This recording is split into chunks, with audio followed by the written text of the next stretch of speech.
trunk, I open up, I sold my soul a good price, out of sight, my hoe got talent. What is up, you guys? It's Brynn, back here again with another video.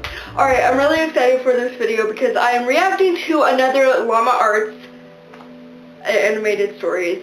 I love these stories so much, and I'm reacting to one that I've never seen before, so you do not have to worry about me faking any reactions.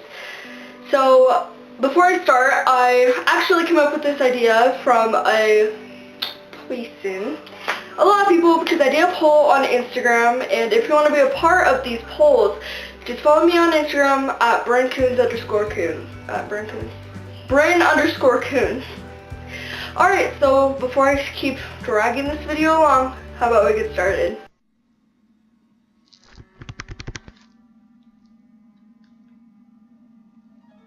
The music is already scary. 3 months after I turned 16 in 2005, I got my first car, a '99 Toyota Camry. On a warm Saturday night, when my friend Alex invited me over to one of his friend's big parties, I knew I wouldn't be in a condition to drive the Camry home afterward. So we carpooled with Alex's girlfriend Brianna. We lived in the countryside of Virginia, meaning less big parties, meaning when there was a big party it was a huge deal and everyone would go. We lived about 5 to 10 minutes away from this kid's house. I knew where he lived as I was acquainted with him, but not exactly friends.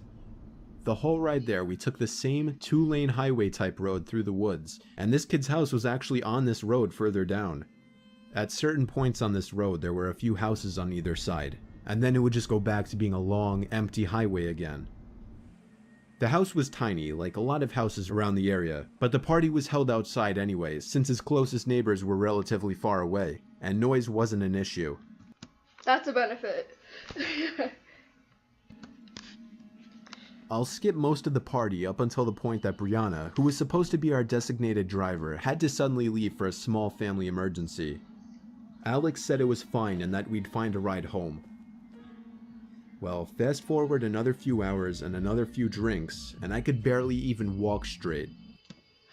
Okay, so if he's 16 and he's at a party, you should not be drinking when you're 16. I mean, I know a lot of kids do it, but don't. It's gonna ruin your life, probably. I don't know. Just don't when you're underage. 21, do it. If you want. I checked my watch, and it was like 2 in the morning. Where's his parents? Like, my mom definitely wouldn't let me go to a party when I was 16 at 2 in the morning. I figured it was time to go. I started looking for Alex, but I couldn't find him anywhere.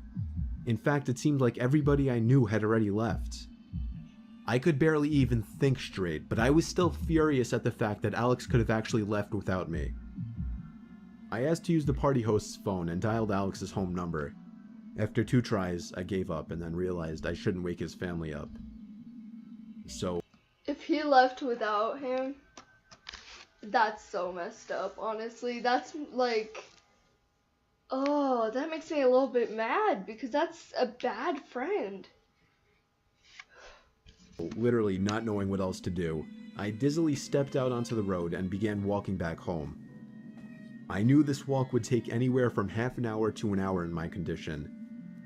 Maybe after 15 minutes of walking down the road, the slight shine of car headlights on the road was fading in from behind me. Jumping for joy inside, I lifted up my arm and stuck out my thumb.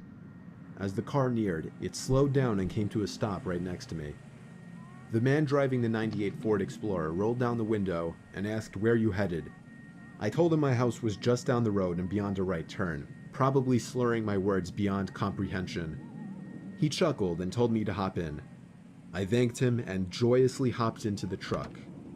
I was exhausted, and He looks a little creepy. I'm sorry. If that's mean, I really apologize, but I don't know, he looks a little sketchy. I'm a little nervous. I remember completely disregarding things the guy was asking me because I was so close to just passing out. And that's what happened. The memories of being in that truck turned to a fog. Oh no! Ah!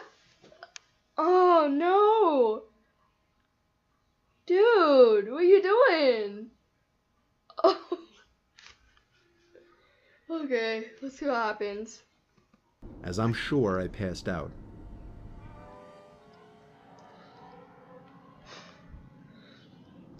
The next thing I remember, I woke up still in the moving truck. The guy looked at me and laughed, but didn't say anything. I looked around and realized the road we were on wasn't familiar. I nervously asked, where are we going? He then said, so what were you doing out this late anyway? As the man answered my very straightforward question with another irrelevant question, the sobering reality of the situation hit me. You can let me... Okay, sorry, my video recording just stopped, so it might seem a little weird. Okay, so let's keep continuing. You can let me out anywhere, I told the man. The man responded with a firm no. I felt like throwing up as he said that. No, I really actually felt like I was going to throw up. I started to gag as I felt more and more nauseous by the second.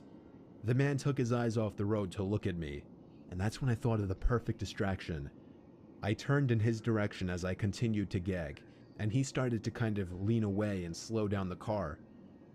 Thankfully, I drank as much as I did because I finally threw up and made a point of doing it all over the man's lap. The man yelled in frustration and stopped the car, and that's when I took it upon myself to run for my life into the woods and duck behind a few bushes. Good, good. Good plan, dude. The man came following into the woods with a flashlight, and on 2 separate occasions, he shined the light straight over me without noticing. Eventually, I heard his footsteps walk even further into the woods past me. That was when I ran back to his truck, but unfortunately, he was smart enough to lock it. By some miracle, I saw another car approaching in the distance, and I ran out into the middle of the street, waving my arms like a lunatic. The car tried to avoid me, but I wouldn't let it. They were forced to stop, and I yelled at them to help me before they came back. Once I told them that I was kidnapped by the man who was driving that Ford Explorer, the driver agreed to give me a lift. Not to the police station or anything, but to my house. I made it back safely where I couldn't thank the driver enough. I immediately woke up my parents and told them. My dad wanted to know if I got his tag number, and then I felt like punching myself in the face. I failed to get the simplest information from the guy that would have allowed me to actually properly report him. All I knew was that he drove a faded blue '99 Ford Explorer. I made sure to give Alex a piece of my mind, and part of me always held a grudge against him ever since just for abandoning me at a party without telling me. I haven't seen him in 4 years now, however, and this was actually the first time What a terrible friend. That makes me a little mad. That makes me a lot mad, or really mad. I'm stumbling with my words. If you are best friends with somebody, or friends, you give them lifts when they need it. I even thought about this incident for almost a year now. As time goes on, even the worst of memories may start to fade. But after writing this to share with the internet, it's once again fresh in my mind.